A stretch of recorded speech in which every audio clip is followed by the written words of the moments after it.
Bonjour à tous, j'espère que vous allez bien, ça fait extrêmement plaisir de vous retrouver. Alors aujourd'hui la première réaction qu'on va faire c'est sur Rima Hassan, la belle Rima Hassan, qui nous explique qu'à Jabalia, des Palestiniens ont été brûlés vifs avec des membres de leur famille. Chaque jour, un cap est passé dans l'horreur. Le silence de la France et des autres pays européens est assourdissant. Par ce rassemblement, nous témoignons notre humanité au peuple palestinien et libanais. Nous exigeons la prise de sanctions à l'encontre de l'État d'Israël. Les amis, on regarde la vidéo et on fait une petite réaction. On a...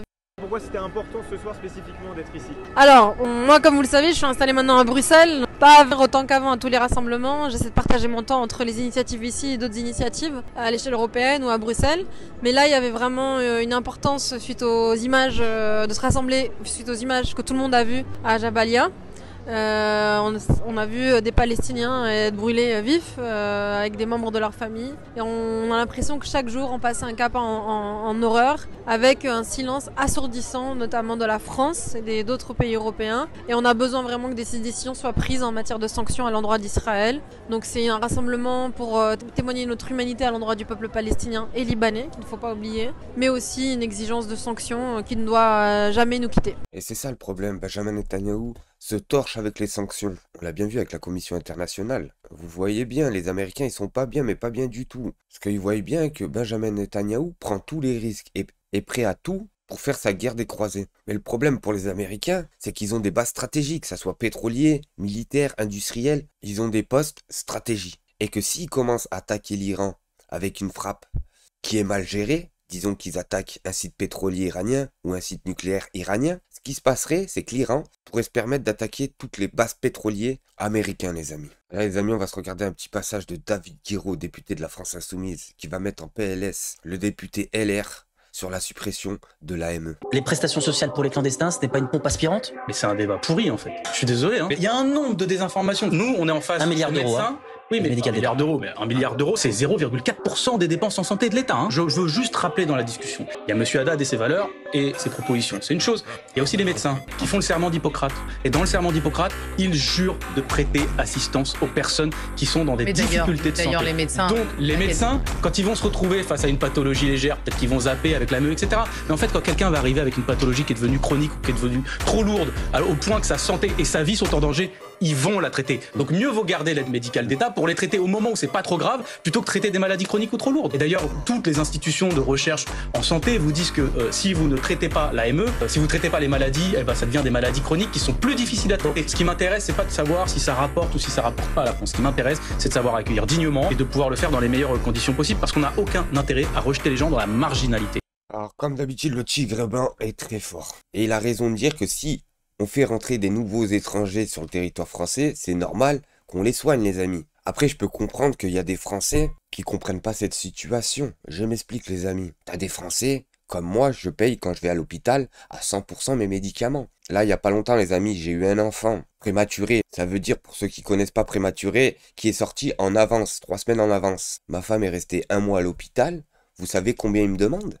L'hôpital? Je dois payer 3250 €. Mais moi, j'ai pas cet argent pour payer l'hôpital. Alors comment je fais? Dans pas longtemps, ils vont se permettre de retirer sur mon compte sans mon autorisation. Et c'est ça que je dénonce, les amis. Pourquoi moi, quand je vais à l'hôpital, pour une naissance, c'est pas pour autre chose, c'est pour une naissance, je dois payer. Et un étranger de base qui vient accoucher sur le sol français ne paye 0. Et je le répète, c'est ça que les Français ne comprennent pas. Alors pour cette vidéo, les amis, pour l'élu municipal d'hiver gauche, Karima Kachim, l'attaque du 7 octobre n'était pas une attaque anti, vous connaissez la suite. Juste pour rappel, un terreau du Hamas avait appelé ses parents ce jour-là pour leur dire « Maman, papa, j'ai tué, dis, soyez fiers ». Les amis, on regarde la vidéo et on fait une petite réaction.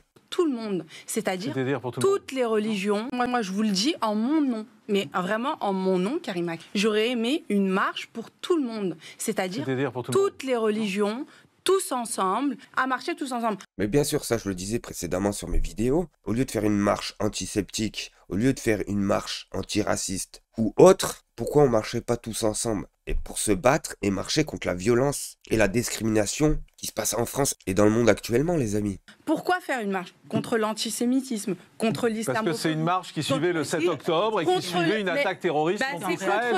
Mais non, c'est pas une attaque terroriste. Mais vous le dites vous-même. Excusez-moi, c'est une attaque terroriste. Mais ce n'était pas une attaque anti-juif. Ah bon? Ce n'était pas anti-juif. Ce n'était pas une attaque anti-juif. Vous étiez les premiers à dire qu'en Israël, il y a des musulmans, il y a des Israéliens musulmans. Donc ce n'est pas parce que c'est un pays tolérant, c'est un pays ouvert. Et donc ce n'est pas anti-juif. Ce n'est pas la communauté juive qui a été attaquée. Qui a été tué? On voit bien. Mais qui a été tué, Karima? C'est les Juifs qui ont été... C'est qui l'a acheté pour venir sur ce plateau TV? Pour dire évidemment, évidemment, évidemment. Elle a qu'un mot à la bouche, c'est évidemment, évidemment, évidemment. Et les amis, c'est leur seule défense. À chaque fois, c'est la même chose. Quand on leur explique que ça serait bien qu'on fasse une marche tous ensemble, on nous explique non, le 7 octobre, le 7 octobre. Mais la Terre, elle a pas arrêté de tourner le 7 octobre, les amis. Hein. Calmez-vous. Hein. Des atrocités, il y en a eu de partout dans le monde. Il n'y en a pas eu que dans la Terre sacrée, les amis. Hein. Vous avez vu la bande de Gaza? C'est les familles juives qui étaient... L'acte en lui-même, ce n'était pas un acte anti... Mais c'est un acte contre les juifs, on le sait. Vous pouvez appeler ça un acte terroriste. Vous pouvez appeler un acte terroriste à l'attention des... C'est eux qui ont été frappés, c'est pas quelqu'un d'autre. Personne d'autre n'a été fait. C'est quand même honteux de dire ça. Parce qu'il faut savoir qu'il y a des Arabes qui habitent en Israël. Il y a des Arabes qui se sont fait attaquer ce jour-là. Et vous voyez, d'un coup de revers, on enlève les Arabes du calcul. Du coup, il resterait que des... Vous connaissez la suite, les amis. Et pour cette dernière vidéo, les amis, William Goldladen, venu direct de Tel Aviv, nous explique que prêter à l'ONU le fait d'avoir créé Israël est d'une ignorance crasse. C'est l'armée d'Israël en création qui a résisté et créé l'État d'Israël. Et non pas les casques bleus de l'ONU, qui ont arrêté les troupes arabes. De la même manière qui n'ont rien fait depuis 2006, les amis. On regarde la vidéo et on fait une petite réaction. Phrase-là, elle est d'une grande ignorance. Prêter à l'ONU le fait d'avoir créé Israël, c'est d'une ignorance, révérence gardée pour le chef de l'État, crasse. L'ONU a voté une résolution de partage de la Palestine historique en un État arabe et un État juif, et les Arabes ont refusé cette résolution, et 5 pays arabes se sont rués pour détruire la population juive, et c'est l'armée d'Israël en création, issue de la Haganah, qui a résisté, qui a créé l'État d'Israël. C'est pas les casques bleus.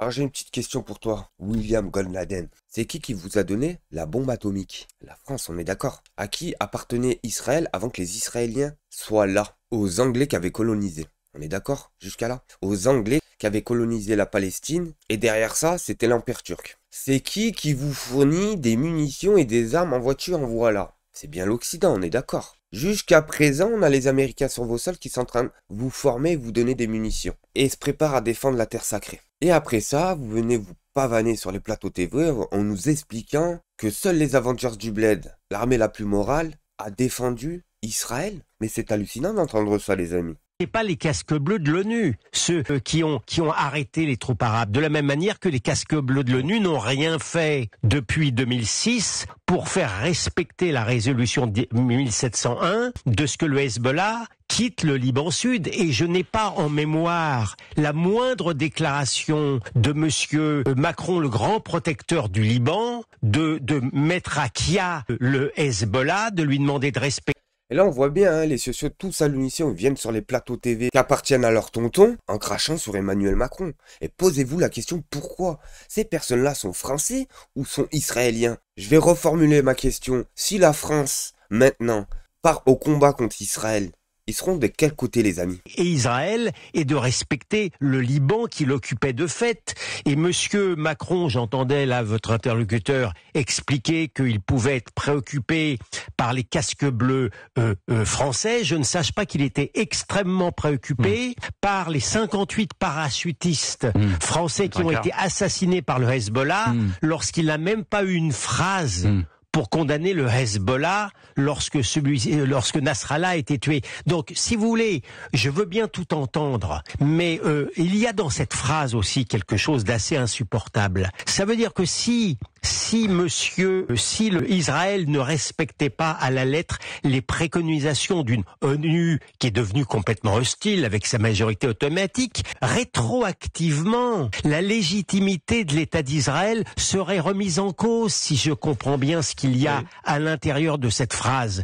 Donc, où que je tourne mon regard, j'ai beau ne pas faire attention, je suis quand même assez désappointé. C'est quand même fou, ces sociaux se permettent de protéger Benjamin Netanyahou, Premier ministre d'Israël, qui attaque tous ses pays voisins, qui colonise tous ses pays voisins, même quand ses propres alliés, les Américains, les Français et l'Occident en général, lui dit de ralentir, pas d'arrêter, de ralentir, lui il n'est pas d'accord. Il a déchiré la Convention de l'ONU en pleine assemblée. De toute façon, ce pays, c'est soit t'es avec nous, soit t'es contre nous.